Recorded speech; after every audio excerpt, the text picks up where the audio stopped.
આપણે મંદિરમાં દર્શન કરવા જઈએ છીએ ને, દર્શનની પરંપરા શું છે? ઘણા લોકો મંદિરમાં જઈને આંખ બંધ કરીને ઉભા હોય. જોજો, અરે ત્યાં આંખ બંધ નથી કરવાની, ત્યાં તો આંખ ખુલ્લી રાખવાની છે. કોકને પૂછજો ક્યાં ગયા હતા? કે મંદિરે.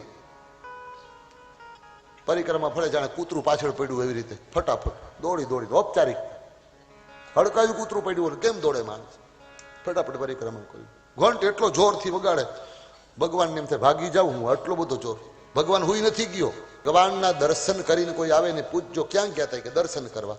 પૂછજો આજે મોહન રાયે કેવા કપડાં પહેર્યા હતા? ખબર નથી ભગવાને કેવા વસ્તુ. ભગવાનનું મુકુટ કેવું હતું? ભગવાનના હાથમાં બાંસુરી હતી તો એ બાંસુરી ઉપર કેવા ફૂલો હતા? રાધા રાણી બાજુમાં હતા, એ કઈ બાજુ જોતા હતા? કનૈયા સામે જોતા હતા કે તમારી સામે જોતા હતા? જોજો, ભગવાનના દર્શન કરજો નિરખીને. હે, આપણે તો એમ ને એમ આંખો બંધ કરીને આવતા રહીએ. અને દર્શન કરીને આવીને પછી બહાર ઓટલા હોય મંદિરની બહાર, ત્યાં બેસવાનું ને ત્યાં આંખ બંધ કરવાની હોય. આંખ બંધ કરીને જોવાનું કે આજે રાધે મોહન રાય કેવા લાગતા હતા.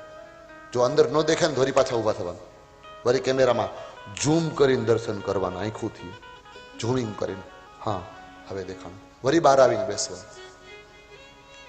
અંદર દર્શન થાય એ સ્વરૂપને લઈને દુકાને જવાનું. રાત્રે સૂતી વખતે આંખ બંધ કરી અંદર તમારી અંદર ભગવાનના દર્શન થાય.